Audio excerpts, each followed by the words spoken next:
Hello and welcome, my friends. We are at week 26 of the 52 Sunday Dinners Project.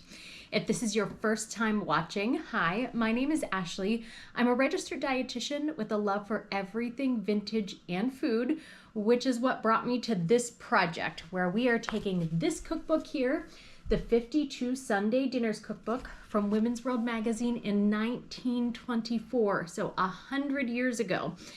They created menus, these Sunday dinner longer menus with multiple courses every week with economy and seasonality in mind. This week, we don't have a starter. We're going right in with our main course of broiled chicken, and that is served with a butter and parsley gravy. For our salad course, we have little beets on lettuce leaves, and on the sides, we have little June peas and little new potatoes. If you notice something a little bit different about this menu in particular is that usually the sides are listed above the salad course. This time the salad course is listed above those sides. For our dessert, we have strawberry ice cream and sponge cake. And when we go to make the cake, we're actually going to do a different cake this time, and I'll explain why while we're making it. The last few weeks, we've had different options for our beverages. We've had lemonade, iced tea, iced coffee, but this week we're back to our regular in the hot coffee. So go ahead and join me in the kitchen and let's see how this stuff turns out. Well, I was going to start the chicken. That's what the plan was. However, I looked outside and these adorable puppies, I heard a jangling and I thought, that sounds like dog tags. I don't have dogs. And then I saw a tail go by the window, and these new friends are here. They don't have a phone number or a name. They have tags, but it's a rabies tag. So I don't know what to do with them. I don't know whether to let them keep running off, or thankfully we didn't let the birds out today. But I guess we've just made some new friends. Okay, crisis averted. We found the owner of the dogs, and the dogs have been ushered away. Hopefully, they will be secured and won't be back, but we'll see. Now we have to get the back of this chicken cut.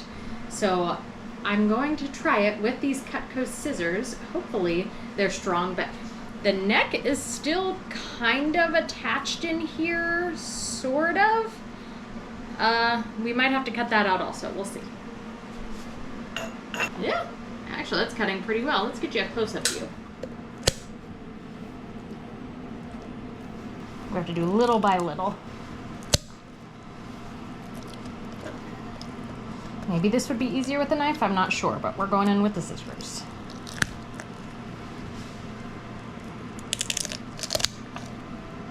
All right, let's rub this sucker down with butter. Now it doesn't say, at least as far as I'm remembering from reading the recipe, it didn't say anything about seasoning this chicken, but we've talked many times before, if you haven't been here before, that the women maybe would have known to season the chicken. It just wouldn't have been in there. They would have seasoned it however they like, or even if it wasn't in the recipe or they weren't supposed to, they would do it anyway because they know how they like their chicken.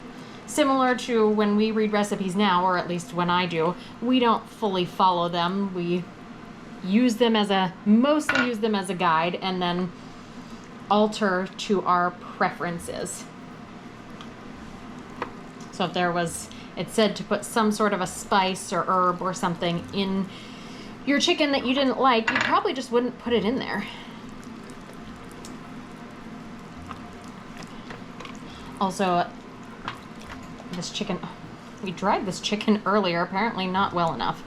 But it's on a broiling pan. It's talking about cooking it under a flame, so I'm assuming we're supposed to just broil this. I'm hoping that's right. I have our broiler on low. Then there's some kind of a hairy monster from Looney Tunes. Was it Looney Tunes? I think. Is his name Harold or something? It kind of looks like the top of a chicken. That's what it reminds me of. I actually don't know if his name was Harold or not. That's just the name I'm coming up with. Was he purple? Purple or green or something? With some sage, onion, salt, pepper, garlic, thyme, paprika, and maybe that's it. I think that's mostly it.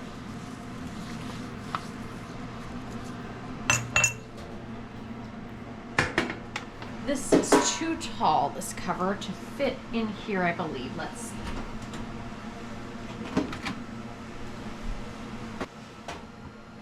But it is almost touching that flame, so I don't know if that's good or not, or if that's problematic.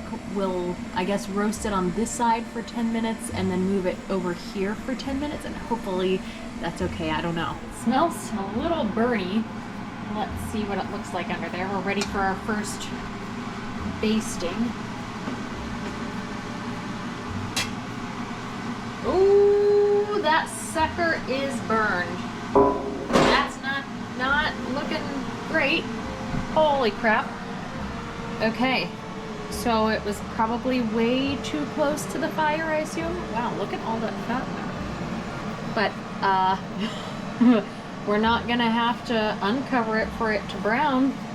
We have it flipped over, and based on how that last one went, we're not gonna broil this, I don't think.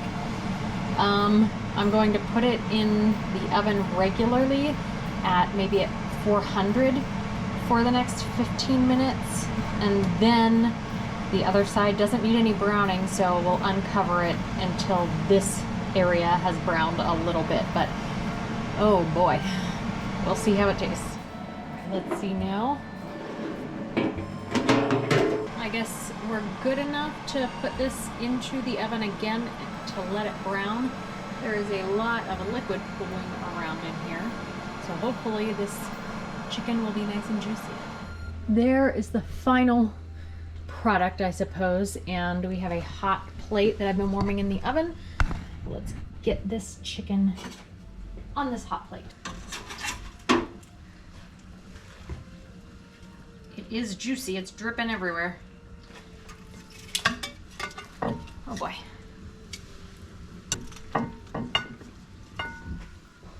It's not exactly what I might call beautiful, but it's something.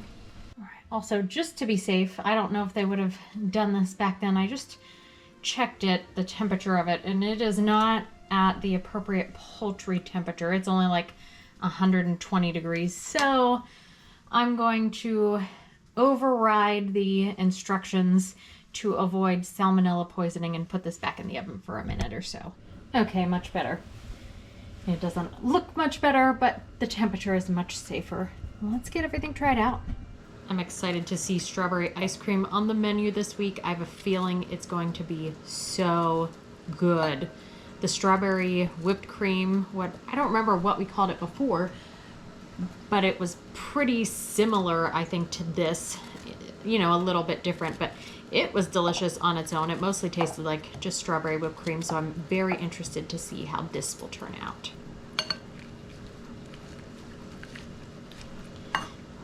This isn't mashing them very well. I'm not sure how I should mash these other than with a blender. Oh, you know what? There we go. It's mashing a little bit if we press really hard against the bottom. We just can't load this bowl up before we mash. I think these ones were mashed way better. I'm just gonna keep layering. We're cutting this one in half because it seems I always have leftovers and it's hard to transport vanilla ice cream and to give away to neighbors. And as we've discussed before, I also am not supposed to do dairy. I'm approved to do it for just like a bite or two during these meals, and then that's it for the rest of the week. So although very tempting, I can't just go have another bowl of the strawberry ice cream tomorrow as a snack or something. So we're just cutting it in half to be safe and not wasteful. I think we're close enough to being relatively mashed. Probably not super mashed, but close enough. Or at least as good as it's gonna get. So as we're about to strain this, a few of you have asked about the pieces that I'm using, and I've been asked to comment on some of them. So you've probably seen me using these bowls in different patterns in a lot of this, and I may be pronouncing these wrong, but I believe it's pronounced a phenol, and they're enamel bowls. I think they're cast iron underneath. And I believe the designer who made these is Kai Frank. And again, very big apologies if I'm pronouncing that wrong, because I know that if I was a big fan and collector of that designer, I would be hugely offended by that mispronunciation. But that's the bowl I'm using here, and I use them for all sorts of stuff. Like this mushroom one I'm using as my scrap bowl. The only one that you may have seen that looks like these, that is not, as far as I'm aware, is not the same, by the same designer and company, is the polka dot ones.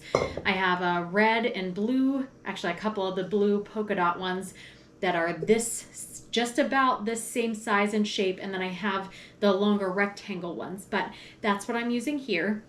The other thing to note is I thought I had a ton of cheesecloth. I've used all of it up. I think I've just forgotten to replace it. We used to have bees, and through extracting honey, different things like that, I've depleted my cheesecloth stores and never bothered to replace them. So we're going to experiment with a coffee filter and maybe a paper towel, see if that works out. And if those don't work out, if it's slipping through or if they're tearing or something, I'll use a thin kitchen tea towel. Now let's get it scooped out into here and start the squeezing. You may notice that my coffee filter is wet already. I have run it under cold water. That way, when the juice hits it, all of whatever this is going to absorb has already been absorbed, instead of it being like the juice being absorbed into this and then we have less juice. I think that makes sense in my head. I hope that makes sense and I'm not just doing some nonsense, ridiculous thing, which is a possibility. Maybe I am, but either way, that's what we're doing. I think it makes sense. We'll do just a little bit at first and see. The only issue with this coffee filter, us using it, is this is about all we're going to be able to do. Like this little tiny amount, maybe 2 tablespoons or something, because otherwise it's going to just start flowing out the top. So I think maybe in this, oh, yep, and it's going to break open. In this case, I think we're going to go with the paper towel. A little more in the paper towel there. Let's see. Will it hold? With just a little bit of pressure, it's holding. I'll try not to squeeze too hard, but we are going to need to squeeze at least a little bit hard to get some of this squished up and out of there.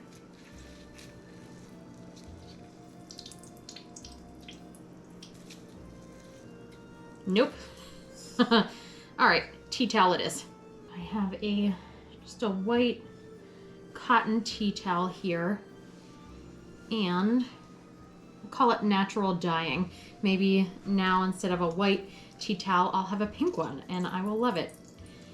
And this is working out much better. We should have gone with this to begin with. Note to viewers, if you need a cheesecloth alternative and you know you're going to need to be squeezing the heck out of these things, just go with a tea towel. Don't bother with the paper towel or the coffee filter. We have all of the leftovers from what was in this cloth in here. We'll mix it as it asked or told us to. The instructions say with milk. Now this bowl is Pyrex, and I actually don't know what Pyrex calls this color. Some people call it Delphite, but Delphite is a little bit of a different color than this. I think Fire King's is a turquoise blue maybe. So this is probably closer to a turquoise blue than it is to a Delphite, but either way, I will probably just casually refer to this as Delphite, but it's a Pyrex, not a Fire King. I don't know what year this color Pyrex came out, or even what decade it came out in.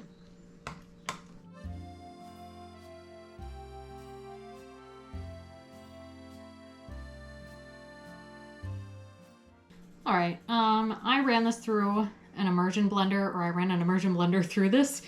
So I know they definitely would not have done that in the 1920s, but they probably would have spent more time crushing this up than I am willing to do right now. So just a a heads up on the deviation we made there. I know I go back and forth every week. I'm like, we're recreating these recipes as they would have been in the 1920s, and I'm not using an electric mixer. And then the next week I'm like, hey, we're gonna use an immersion blender on this. I'll change my mind every week on what I want to do. Sorry if that is irritating. I'd be very irritated if I was on your end of the screen.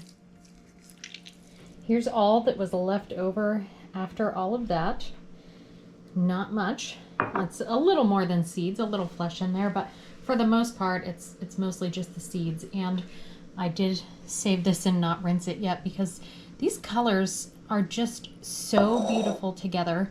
It's not picking it up on camera that I can see back here as well as it is with my own eyes, but it reminds me of Japanese cherry blossoms, just the colors together. It's absolutely gorgeous. We're adding our cream in to the mixture of juice and strained milk and pulp. It's a very pretty color again. And we'll get it in a container and get it frozen. There's what it looks like in there. It looks pretty similar to when we made the strawberry whipped cream. I'll just get the lid on that. We have another one of those bowls there. Get it stuck. Another little piece of advice. Don't load up all of your ice in here when you want to put your whatever pan, whatever it is that you're using. I'm sure most people aren't going to use this method, but I always put all the ice in and then I could never get it buried. Put it in just a little bit of ice at the bottom first and then put your ice in around the sides. Much better. Probably also spill the ice everywhere.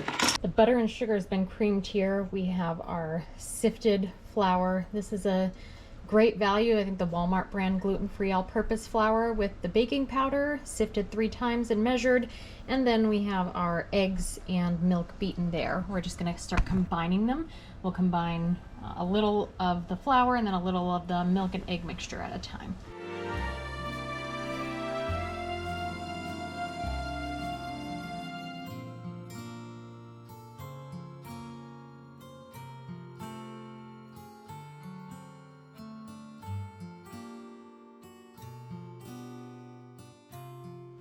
Now, I had mentioned earlier that we weren't going to be making the sponge cake, and that's because we had made it before. I don't know if you remember, I don't know which one it was, but Tori and Nani made it, and they used all-purpose flour instead of cake flour or pastry flour, whatever it called for, and it was this big debacle. They made it with the pastry flour afterward correctly, but it really doesn't do well with all-purpose flour, and so I don't have anybody to eat things with me this week, and I have to go somewhere tomorrow afternoon, and I'll be gone for several days, so I don't have the time to give it away and get opinions on it.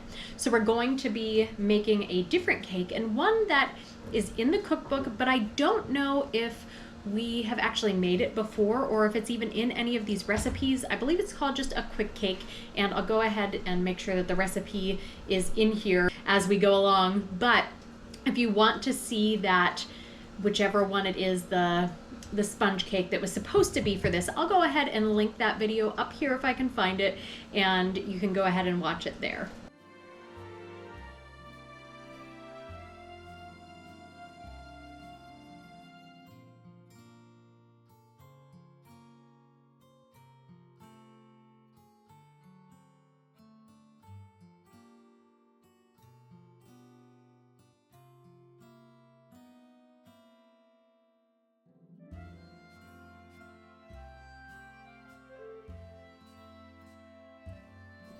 We've discussed this, I think, just about every time we have peas, and little new peas have been on here in this project. I don't even know how many times at this point, but we are going to use frozen instead of canned as the alternative since we can't find regular.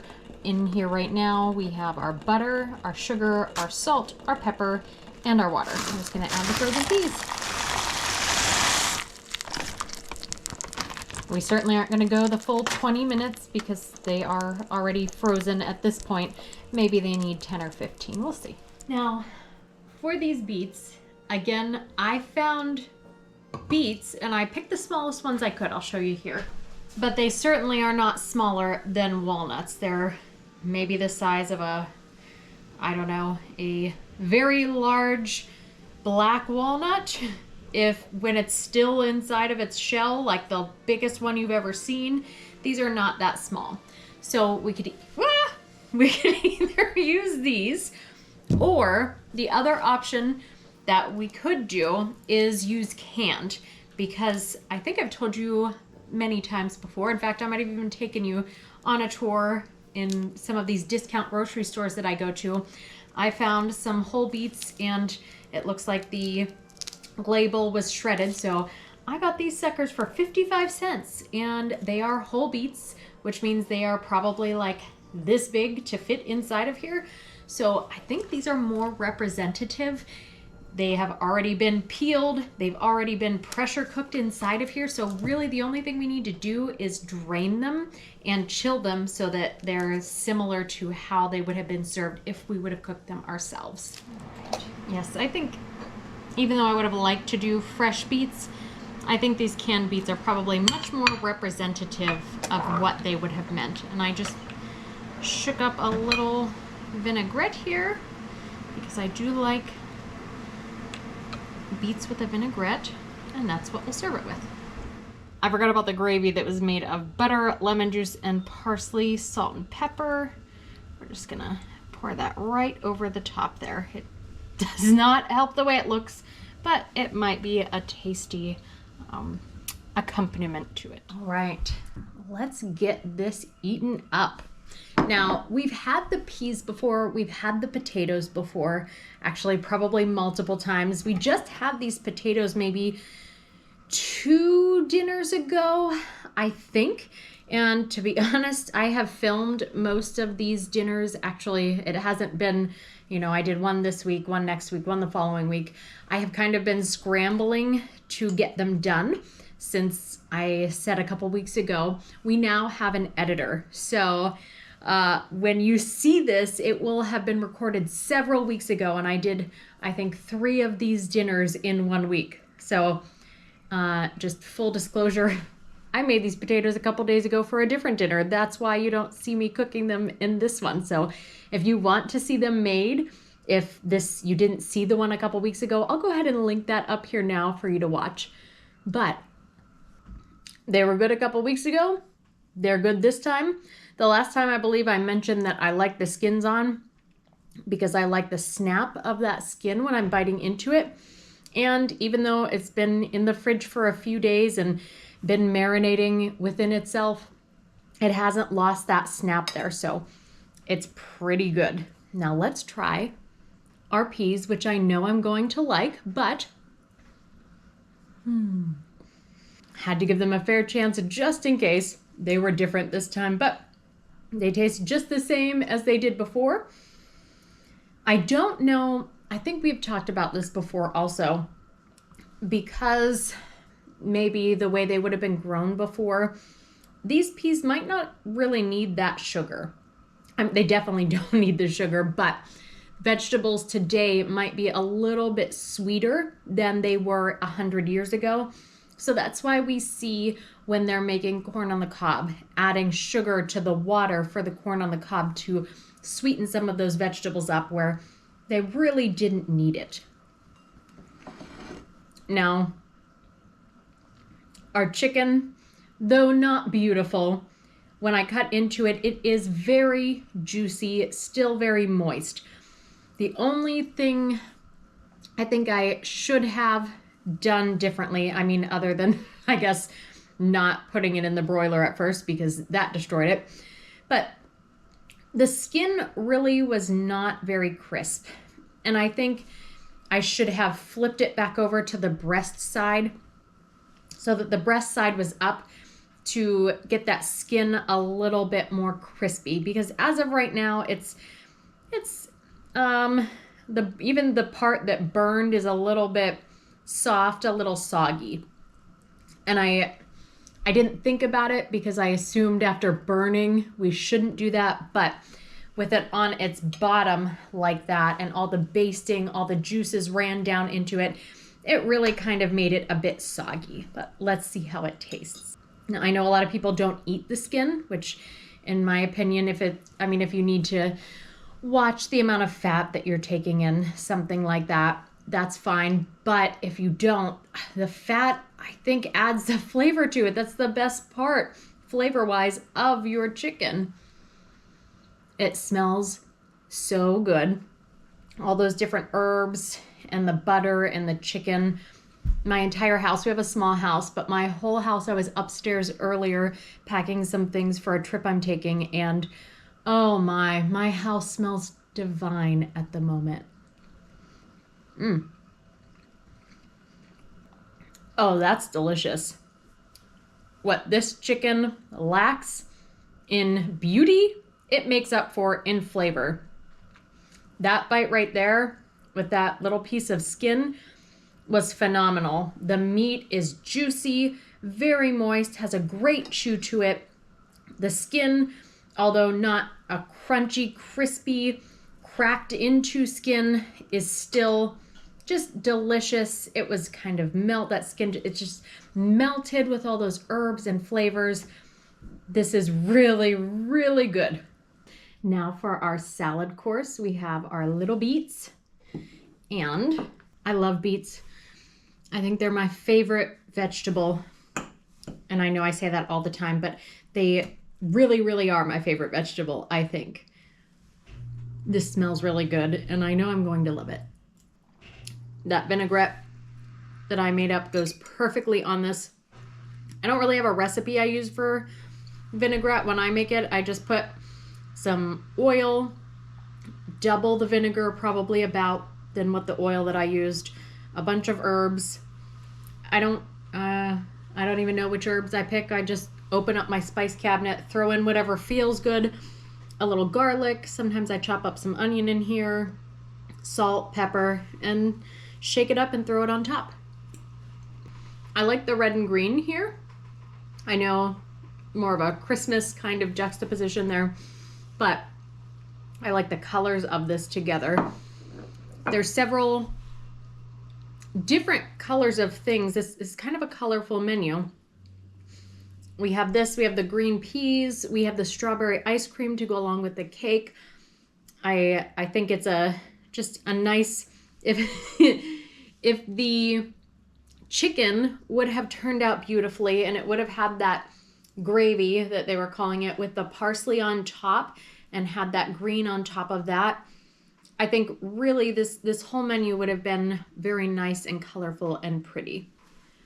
Overall, I thought this menu wasn't too bad. I was a little, I think,